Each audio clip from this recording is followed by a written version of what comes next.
ట్రాక్టర్లు వచ్చేసినాయి కదా, ట్రాక్టర్లు వచ్చేసినాయి కదా. ట్రాక్టర్లు వచ్చిన మా ఏరియా మాత్రం ఇది ఉండాల్సింది. ఎందుకు ట్రాక్టర్కి దీనికి ఏంటి తేడా? దీనివల్ల ఏంటి ప్రయోజనం అంటున్నా? దీనివల్ల దాని కుదిరిన పాటు దీని కుదిరిన పాటు దానికి కుదరదు. ఓహో, దీనికి కుదిరిన పాటు దానికి కుదరదు. ఒక్కోసారి ట్రాక్టర్ కంటే ఇది బాగా దున్నిద్దా? బాగా దున్నతమని కాదు, అది తడిలో పనికిరాదు. ఓకే, ఇదేమో బెట్ట మీద పనికిరాదు. ఓకే. దీనికి తడి పొడిగా ఉండాలి. తడి పొడిగా ఉంటే ఇదే బాగుంటుంది. మరి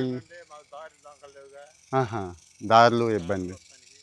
మాకు కంపల్సరిగా తొలకర కానీ ఎద్దు కావాల్సిందేనండి. ఓ, ఇప్పుడు ఇంకా ఎద్దులు పెంచుతున్నారు అయితే రైతులు. మీ సొంతానికి దున్నుతారు, పక్క వాళ్ళకి దున్ని పెడతారా? అసలు ఎవరికైనా ఎకరానికి ఎంత తీసుకుంటారు? 3,500. 3,000. ట్రాక్టర్ అయితే, ట్రాక్టర్ అతనైతే అందులో సగమే. అందులో సగం తీసుకుంటే దున్నేస్తాడు. కానీ వాళ్ళు మీతోనే చేయించుకుంటారు.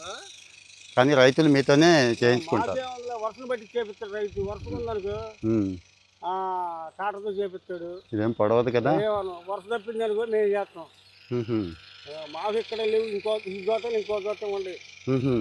ఈ ఒంగోలు అంటారా వీటిని? ఒంగోలే ఇది. మన ఒంగోలుది నిన్న ఎవరో కానీ 17 లక్షలకి అమ్మాడంట ఒక గిత్తని. బండపండు 17 లక్షలు అంట ఒక గిత్త. ఇక్కడ కడప. కడపలు కూడా ఇటు మా ఏరియా తోలు మేపుకొని అమ్ముకుంటున్నారు వాళ్ళు. మందేగా ఒంగోలు అంటే మరి ఏరియానేగా. ఒంగోలు కాదు ఇది. ఖర్చు ఎక్కువ అవుద్దంటారు ఈ మేపడానికి. ఖర్చు ఎక్కువే రోజు. కానీ ఎంతో ఖర్చునండి. వీటి దగ్గర మాకు దగ్గర ఖర్చు మాకే. ఎంతో ఇష్టము ప్రేమ ఉంటే తప్పించి అందరూ వీటిని మేపరు. అంటే మేము చిన్నప్పటి నుంచి శాల వల్ల పనులు చేసి చదువులు పాడలేక కొద్దిగా గుంటుంటే అక్కలని పట్టుకుని నేర్చుకున్నాం. ఇక మాకు ఏది అబ్బలా. ఇది తప్పితే ఇక రైతులకు లేవులని పెట్టాము. మేము పొలాలు చేస్తా, ఇక కౌలు పొలాలు చేస్తా పెట్టాము. ఇక ఎత్తేలే. ఇప్పుడు ఎవరు ఎత్తేయమంటున్నారు. ఇక ఇంట్లో ఒక మనిషిలాగే ఇవి కూడా. మనిషి ఉండాల్సిందే. ఇంట్లో మనిషి అలాగే ఇవి కూడా అలాగే మీకు. ఒక మనిషికి పని సరిపోద్ది అంటే ఉండా లేకపోయినా నన్ను ఏమిటో పనికి వెళ్ళమంటున్నారు.